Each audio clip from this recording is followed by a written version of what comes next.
Mengutip kata-kata guru kami, Kak Wam Prakoso, jadi seperti makanan, jangan cuma mengenyangkan, tapi juga harus bergizi. Tapi begitu juga cerita, jangan hanya menyenangkan, tapi punya pesan makna. Aduh, aku jadi meleleh dengan pesan-pesannya.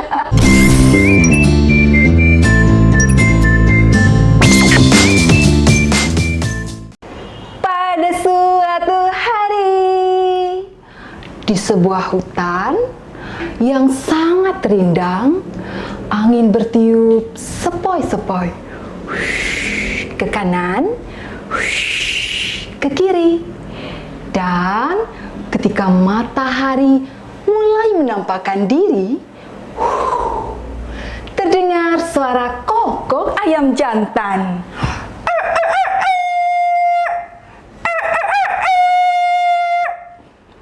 Pagi itu, ada sahabat kita, hewan yang lehernya tinggi. Ayo, hewan apa teman-teman? Ya, benar. Jerapah. Wah, saat itu sedang musim kemarau. Pohon-pohon banyak tidak berbuah. Hanya pohon yang berukuran tinggilah yang masih berbuah. Oh, aku sangat lapar sekali. Karena buah-buahan ini ada di tempat yang tinggi, aku sangat bisa untuk mudah mengambilnya. Jerapah pun mengambil buah itu dengan sangat mudah. Ceplok, puing, ceplok, puing. Oh, buah-buahannya sudah banyak. Sekarang aku mau pulang.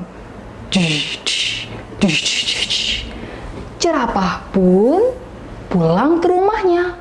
Tapi teman-teman, ketika di tengah perjalanan, jerapah bertemu dengan dua sahabatnya.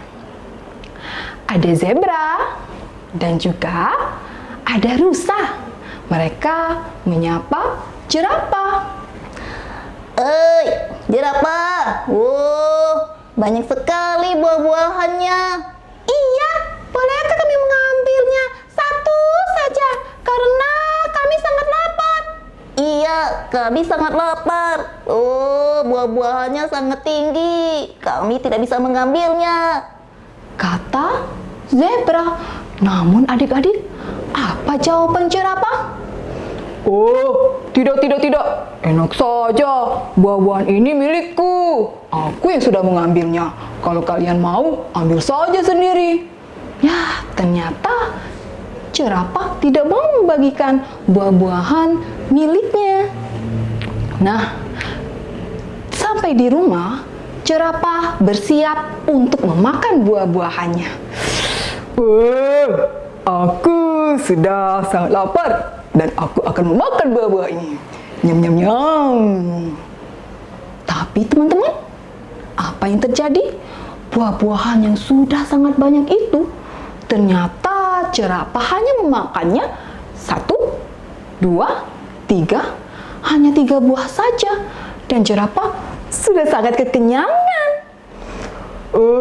Aku sudah sangat kenyang. Buah-buahan ini untuk besok saja. Tapi keesokan harinya, ketika jerapah ingin memakan buah-buahan itu, buah-buahannya sudah busuk semua. Aku harus mengambil buah-buahan lagi. Dan jerapah bersiap untuk pergi ke hutan lagi. Alangkah kagetnya jerapah melihat buah-buahan yang ada di atas pohon yang tinggi itu sudah mulai berjatuhan. Plung, plung, plung. Dan ia melihat teman-temannya zebra dan siapa?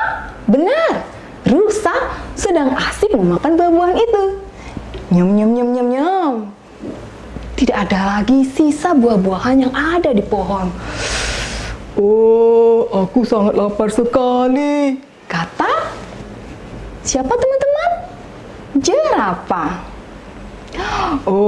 Teman-teman, bolehkah aku meminta sedikit saja buah-buahan yang kalian sedang makan? Nah, apa jawaban dari kedua sahabatnya ini? kamu belum makan ya hari ini?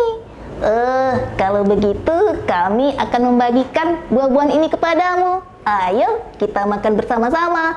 Ayo. Kalian sangat baik sekali. Maafkan aku. Sekarang aku akan menjadi sahabat kalian yang baik untuk selama-lamanya. Nah, adik-adik, mulai saat itu mereka bertiga bersahabat dan saling tolong-menolong. Nah, ada teman kita yang lain. Wah, ada siapa nih ya, teman-teman? Siti, Kak Rahma. Siti. Aku senang sekali Kak Nino.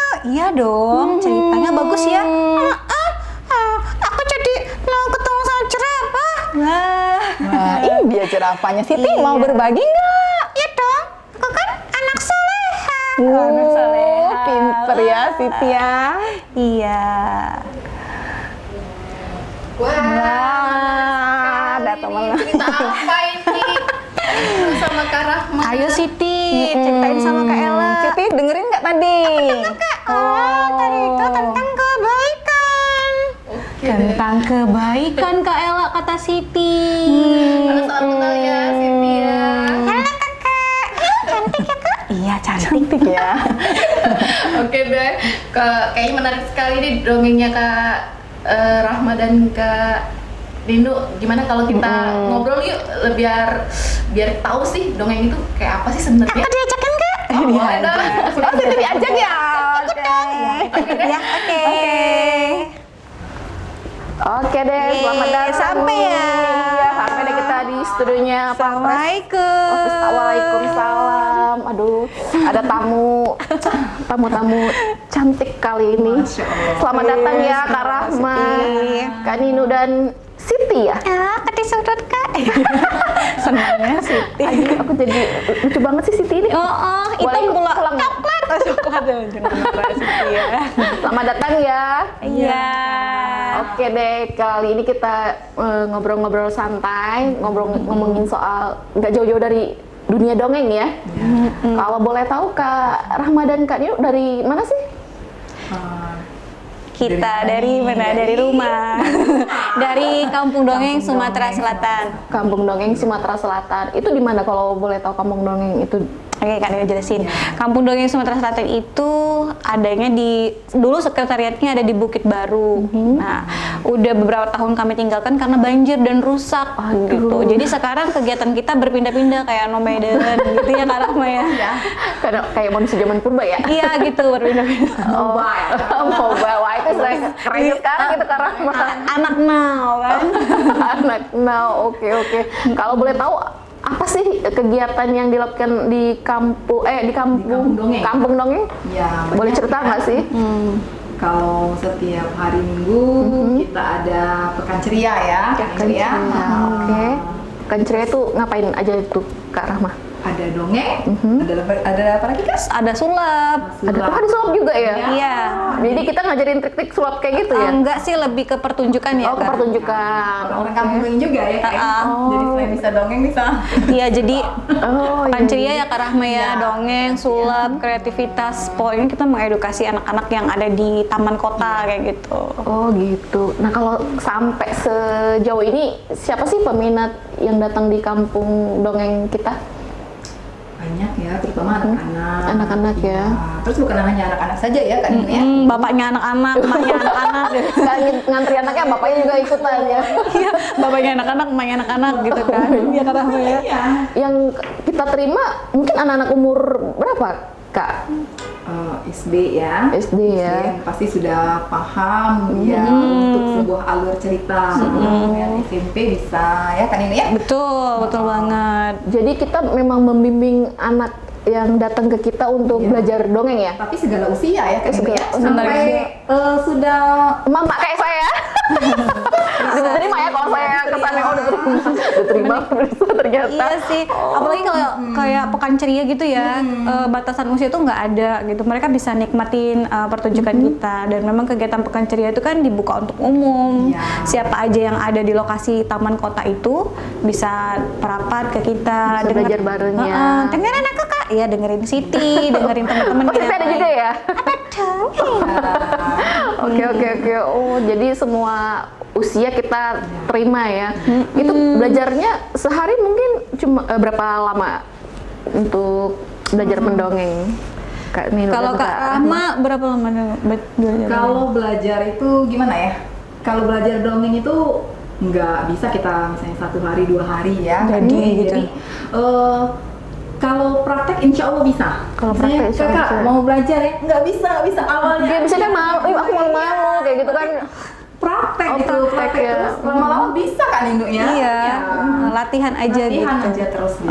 Tapi memang benar sih kayak kata Kaira ya tadi kan pas di podcast itu dia bilang modal pertama itu membaca memang. Jadi Membaca, kalau kamu ya. pengen nyampein cerita sama orang, kamu punya dulu bahan cerita gitu. Terus habis itu latihan. Setelah latihan ya kemudian dibiasakan. Kita punya jargon dari Kampung Dongeng itu, bisa mendongeng itu biasa, tapi biasa mendongeng itu luar biasa. Wah. Tepuk tangan dong. Tepuk sekali. tangan. Oh gitu ya Kak Nino ya. Jadi Kampung Dongeng bikin aktivitas macam-macam, melatih dongeng, Karamaya gitu, pertunjukan dongeng, seperti Dengan itu. dongeng. Oh berarti yang paling penting itu membaca ya. Modal utama untuk bisa mendongeng. Dan kemudian setelah percaya diri juga nggak sih? Tapi anak malu-malu mungkin juga bisa kita Kalau mau bisa ya kan ini walaupun malu. Iya. Oh, Iya, tadi. bisa juga ya.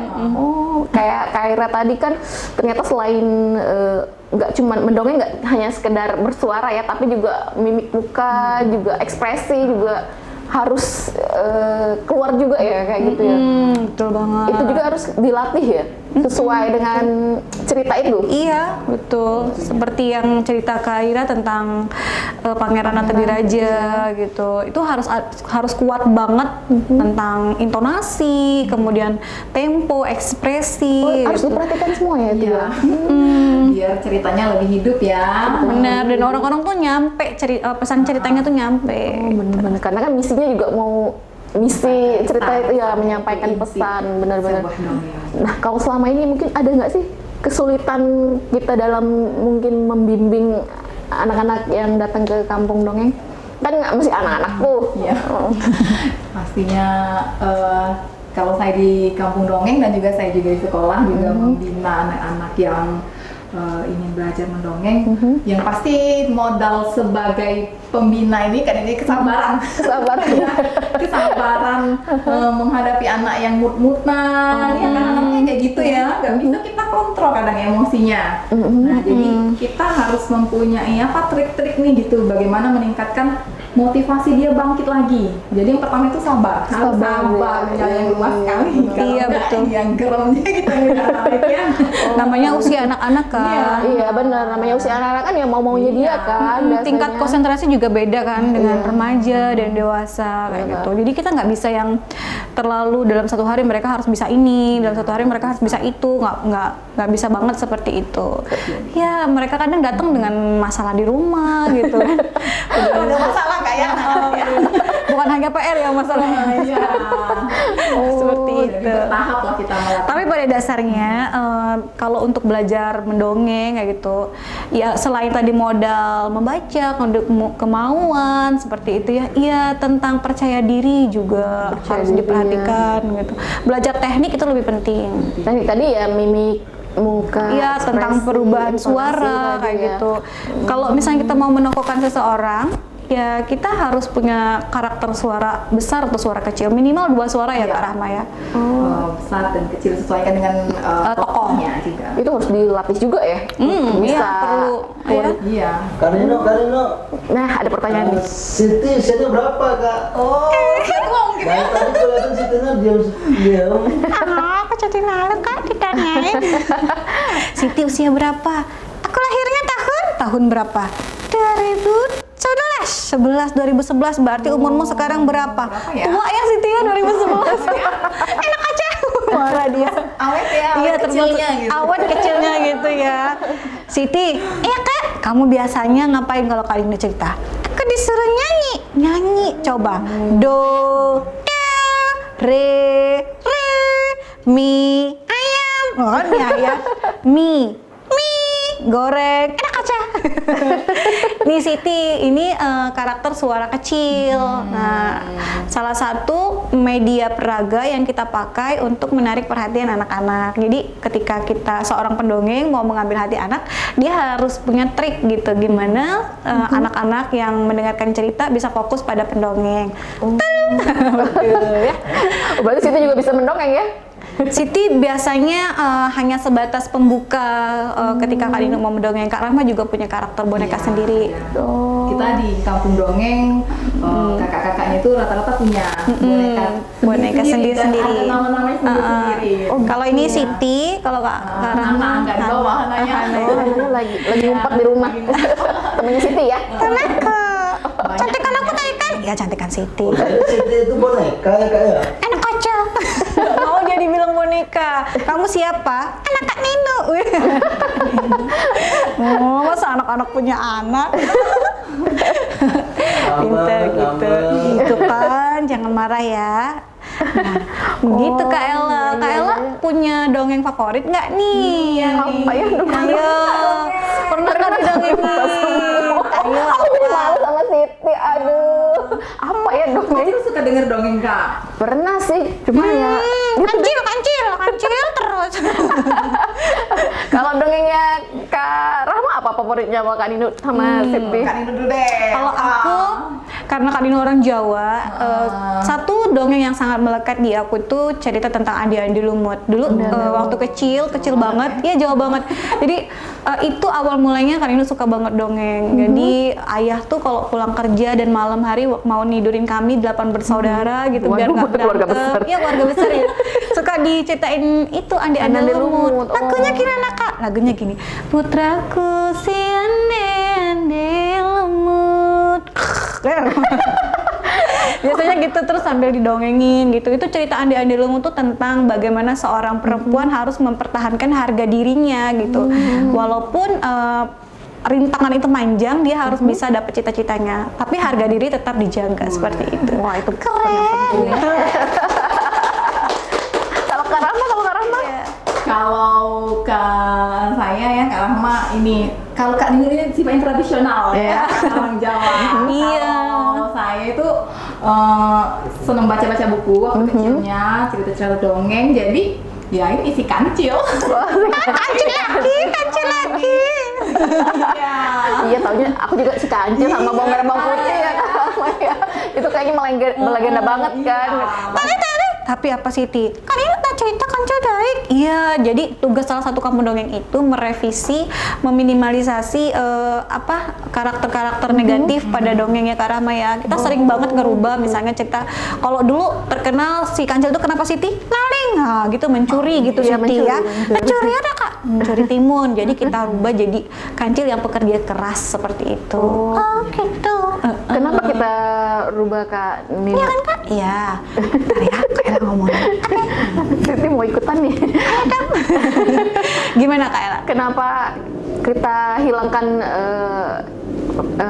yang negatif itu tadi si Kenapa kancil Kak itu? Rahma tuh kita harus ngilangin? Iya, kan kita nih dongengnya mau memberikan pesan-pesan positif ya. Salah satu untuk mendidik anak-anak itu salah satunya dengan metode dongeng. Jadi jangan sampai cerita yang kita sampein malah berdampak negatif di otak alam bawah sadarnya. Karena pengaruh juga ya Kak Rahma ya ternyata. Iya dong, ya. karena penanaman karakter yang paling mudah dicerna, kemudian disampaikan dengan menyenangkan itu adalah dongeng. Dan jangan sampai tuturan yang kita bawakan kepada anak-anak hanya dapat ya kalimat-kalimat yang negatif seperti mencuri kayak gitu. Itu akan tertanam di bawah alam bawah sadar mereka dan suatu hari nanti tindakan itu akan keluar gitu kan dari kata-kata yang pernah disimpan, cerita-cerita yang pernah disampaikan gitu. Percaya nggak sih pernah kita menanamkan memori kebahagiaan, kemudian ketika kita dewasa kita mengulang lagi memori itu. Karena yang pernah tertanam itu adalah memori kebahagiaan dan ada perilaku menyimpang karena pernah adanya tertanam memori-memori tentang perilaku yang tidak baik dulunya. Gitu. Wah, berarti peran mendongeng mulia sekali ya ternyata ya. Iya dong. Gak main-main, Gitu ya, gak hanya sekedar mendongeng saja ya. Ternyata banyak apa yang namanya peran penting dari seorang pendongeng itu sendiri buat Benar sih, anak-anak jadi ya, terutama. mengutip kata-kata guru kami, Kak Wam Prakoso, jadi seperti makanan jangan cuma mengenyangkan tapi juga harus bergizi. Tapi begitu juga cerita, jangan hanya menyenangkan tapi punya pesan makna. Aduh, aku jadi meleleh dengan pesan-pesannya. Dan semuanya bisa menjadi pendongeng ya Kak ya. Iya, siapa aja ya Kak Rama ya, gitu bisa jadi Aku pendongeng. bingung sendiri kan, karena sama kamu mau dongeng ngapain ya? Betul, kenapa sih Kak Rahma sama Kak Nino tertarik dengan dunia dongeng? Awal mulanya kenapa kayak gitu? Kan nggak banyak orang terpikirkan untuk menjadi seorang pendongeng kayak gitu. Dan kan? lucu banget ya, hari gini dongeng gitu. Iya, kayak gitu kan mungkin orang nggak mandang lah kayak gitu kan dongeng just kayak gitu. Kenapa sih? Boleh Kenapa Kak Rahma? kita share? Jadi awal mula pertama dulu saya senang dongeng ya memang dari kecil itu senang baca ya. Ada satu majalah anak-anak yang sangat terkenal zaman dulu dan saya itu langganan gitu. Apa tuh? Gitu ya pokoknya ya. Jadi dari situlah saya mulai hobi. Oh ternyata nih menarik gitu. Saya juga waktu mulai kecil juga suka menceritakan lagi cerita yang saya baca kepada teman-teman saya yang Udah bakat dari kecil nih berarti Kak Rahma. Udah bakat dari kecil ya. Iya. terus lama-lama menarik gitu kan. Terus saya juga dulu guru TK juga bercerita, sekarang guru SD juga masih bercerita. Ya. Jadi hal yang tidak ada habisnya, kesenangan itu tidak ada habisnya di dunia dongeng gitu. Bener banget. Kalau Kak Nino sendiri gimana? Iya itu tadi, saya dilatar belakangi oleh keluarga yang memang suka membacakan cerita gitu kan. Jadi nasihat-nasihat itu dimasukkan lewat media bercerita. Kalau orang Jawa tuh banyak petua, banyak apa sih namanya pesan-pesan tuh disampaikan dengan lagam-lagam Jawa kayak gitu. Jadi nempel ya Kak Nino ya? Sampai sekarang, dan saya tuh ngerasa itu kebaikan itu nempel. Seperti misalnya ketika saya merindukan ayah saya yang kerja di luar kota, akan mencium aroma banjir. Waktu itu diceritanya pada banjir yang masuk benar pesannya. Aroma banjir itu keluar, kayak saya tercium gitu. Kayak oh ini saya lagi kangen sama ayah saya seperti itu. Dan kenapa suka banget ya? Itu tadi seru, kemudian menyenangkan. Selain itu secara otomatis di diri kita tuh bisa bikin kita menjadi manusia yang lebih baik. Contohnya seperti ini, kita mau menceritakan satu kebaikan kepada anak-anak itu kita harus membatasi diri kita. Oh aku mau menyampaikan kebaikan, masa sih aku nggak duluan melakukan kebaikan itu jadi pembatas diri kita untuk melakukan hal-hal yang negatif kayak gitu. Bener banget nggak sih? Iya benar sih. Gitu. Jadi sebagai kontrol kita juga ya Kak ya. Bener banget itu masukan ini. Jadi itu sebagai kontrol diri kita juga. Aku khusus Keren dengerin banget Kak Nino jelasin soalnya. Lama gitu. Jadi kayak bukan mendongeng lagi di ustazah dong kayak gitu. Oke deh kalau Mama kayak Siti ya, bukan Mama Dede. gitu. Mama Siti. Oh iya benar mamanya Siti kan.